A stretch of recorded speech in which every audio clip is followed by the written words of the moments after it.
Sir Edge, a three-way split in the Unionist family now in the Assembly. What are the implications of that? Well, first of all, I'm not as depressed about that as some people. If you take the total people who voted for pro-union, overtly pro-union parties, that actually grew as a percentage compared with the last European election, despite the lower turnout. I'm also convinced that a lot of the people who are talking about gloom and doom at Stormont, I don't think that is the issue. I think the issue for all of us is to do something to get Stormont working properly, because it's definitely not as effective as it should be. But what is clear is that the arrogance of the DUP in how they ran Stormont has not paid off for them with the people. And I think they're going to have to reflect on that. We've got the issue of policing and justice, where they're bottling that issue up between themselves and Sinn Féin. They're not sharing it with the rest of us. There's no proper discussions going on in the Assembly. There's huge, enormous financial implications. But Jim Ellis is talking about an implacable reservoir of opposition to having Sinn Féin in power. There is no doubt that he can go home tonight and he has given the DUP... And start thinking about the next Assembly election. He's already thinking about it. He was thinking about it before he even started. Yeah. He knew the odds against him winning were high, but his objective was to strike a blow and to create a base for Westminster, and particularly so how do you the Assembly. reflect the opinion of those 66,000 people who voted for him? Well, first of all, you can't ignore them and treat them as if they don't exist. And that has been the policy heretofore. And the reason why Jim got 66,000 votes was because the DUP deceived the electorate before the Assembly elections. My party, to its cost, at that stage, we told the people what we were going to do after the election, but we told them that before they voted.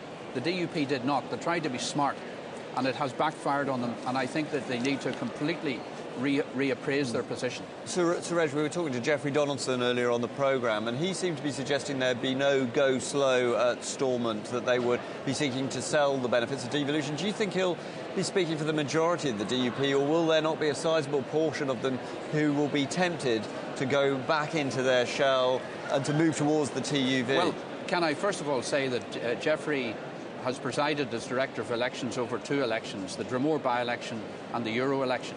And it's the worst two elections in the DUP's history, so we'll leave people... So you're glad he's not in your party anymore, leave people to put two and two together. But, and the fact is that I do not think that the DUP rank and file were prepared for this. A lot of them went along with the leadership on the basis that they had tamed Sinn Féin and they were going to control everything and veto everything. It was all absolute nonsense, and everybody knows it's nonsense.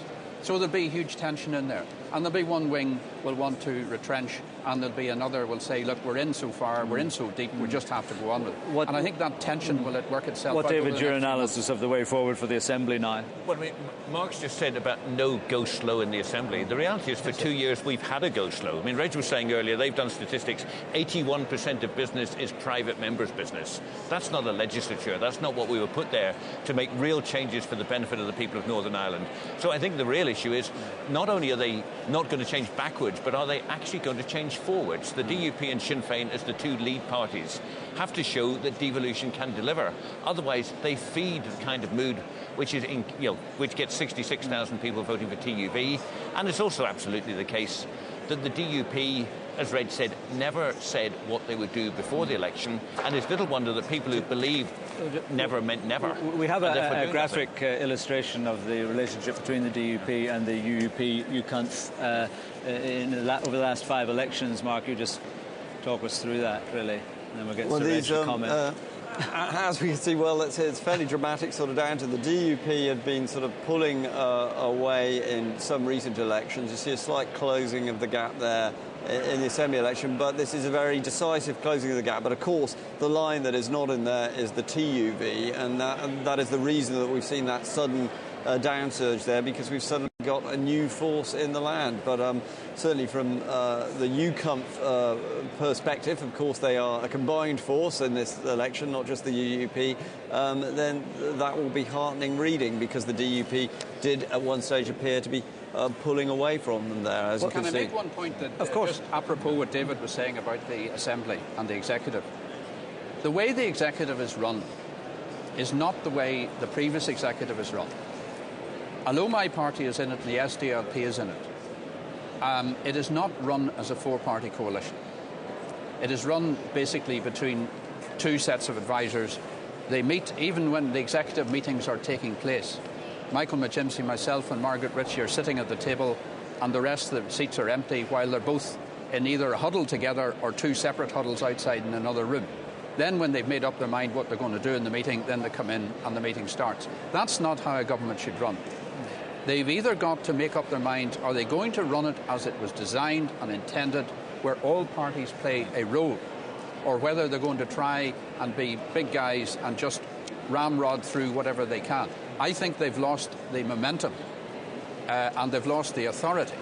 And there's not a DUP safe seat left in Northern Ireland tonight. And I think that that is the reason why they're going to have to treat the other parties properly instead of treating it as if some kind of Politburo that makes their decisions. And David Ford, do you think you're going to be in one of those huddles by Christmas, or has the notion of the Justice Ministry gone away now? Well, I think there are very serious issues around the question now as to whether we need to be moving forward at every level of executive policy, and whether justice may be part of proving that a genuine system of power sharing is entrenched or not. If the DUP want to go off, hide, pretend that they're not in government with Sinn Féin, then they will result in yet further votes for TUV, because they will be proving that devolution doesn't work. If they actually want to prove devolution works, and they've claimed that they're a party of devolution, they have to be prepared to bite the bullet, to engage with other parties, to get devolution running properly, and certainly something a bit more like a normal cabinet system where people relate to each other rather than one in which small cliques of advisors take decisions would be a good idea. Then it may be possible something will happen. But that is now very much the decision. Has the DUP leadership got the nerve to do what they know is right and necessary, or are they going to run away from this vote today? Let's return to this election, Sir Reg. Would you be prepared to be brave enough to say you saw this as the beginning of a resurgence of well, we knew we were doing... or just a holding operation? No, we knew we were doing well around the country. I attended many agricultural shows and other public events. They all say. I don't know, but we knew. Look, we went through the position that we were in after 1998 and all those difficult years when the agreement, and we knew the change in the mood in certain parts of the country. And the tallies that we have show us ahead in terms of the unionist vote, the pro-union vote in many of the constituencies. So therefore, there has been a sea change out there. And I think that that creates the foundation for us. The DUP is on a downer, and that's very clear. And I don't recall whenever you lose something like 45% of your vote in one election. And OK, Jim Allister was a very powerful force, but he's not going away. So therefore, I think that we have built a very solid foundation, and we proved many of the doubters wrong. We have a product that people are interested in. They've come out and they supported us today. And I think that is a very good basis for moving forward. Gentlemen, thank you both very much indeed. Jim. Thank you.